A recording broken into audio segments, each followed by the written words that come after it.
chochote. Amini kwamba shetani anaweza kutoka hapa akaingia kwenye mwili wa mtu mwingine. Unamwona ni rafiki yako, lakini kiuhalisia ndani yake imekaa shetani. Haleluya.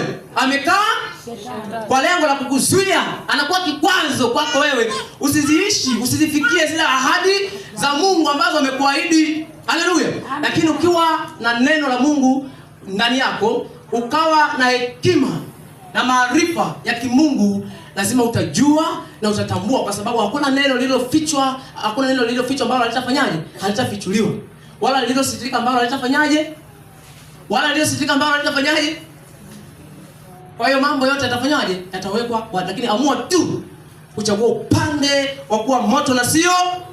Amua tu kuchagua upande wa kuwa moto na sio. Haleluya.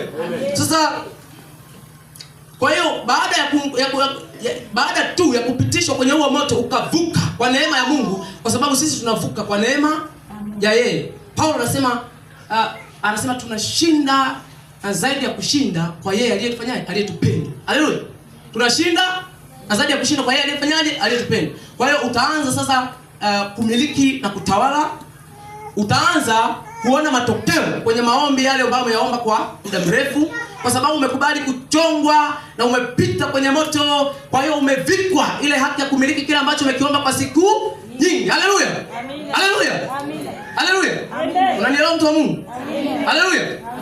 Sasa pia utamwona Mungu sana kwenye maisha yako yote na mambo yako, na kila jambo litakuwa ushuhuda mbele za watu, na Mungu atatukuzwa sana, kwa sababu watu watasema kwamba lakini tulikuwa tunamuona kavumilia kapita kwenye hali, lakini leo anamiliki ni Mungu. Kwa hiyo Mungu atatukuzwa siku hizo, kwa sababu wewe umekwisha kuvikwa ile haki ya kufanyaje? Ya kurithi pamoja na Kristo.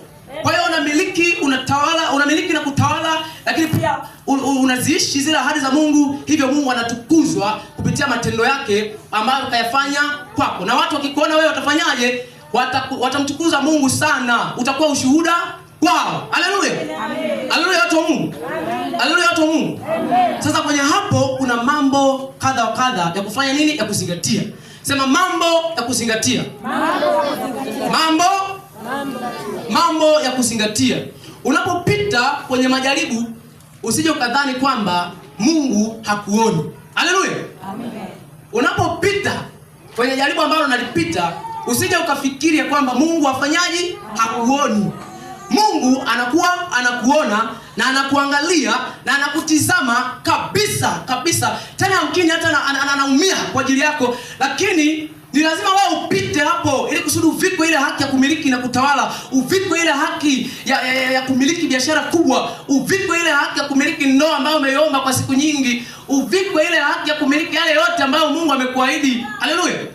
Kwa hiyo anakuwa anaona, lakini ni lazima na ni muhimu kwako wewe upitishwe pale ili uandaliwe kwa ajili ya ile kesho yako njema ambayo Mungu amekuahidi. Haleluya watu wa Mungu. Amina. Haleluya watu wa Mungu. Amina. Lakini pia jambo la pili, wakati huu ni wakati muhimu kwa Mungu anakuwa karibu zaidi na wewe, hata mbingu zenyewe zinakuwa zinashuhudia yanayoendelea. Hivyo simama vizuri na Mungu, maana yeye atakujilia siku ambayo hujaidhania. Haleluya. Kwa hiyo itakuwa ni surprise. Itakuwa kwa sababu anakuambia wakati huu ni wakati ambao ni muhimu kwako wewe na mimi. Ni wakati muhimu kwako wewe. Kwa hiyo lazima ufahamu kwamba wakati wa kujaribiwa ni wakati muhimu, kwa sababu unaandaliwa kwa ajili ya ile kesho yako.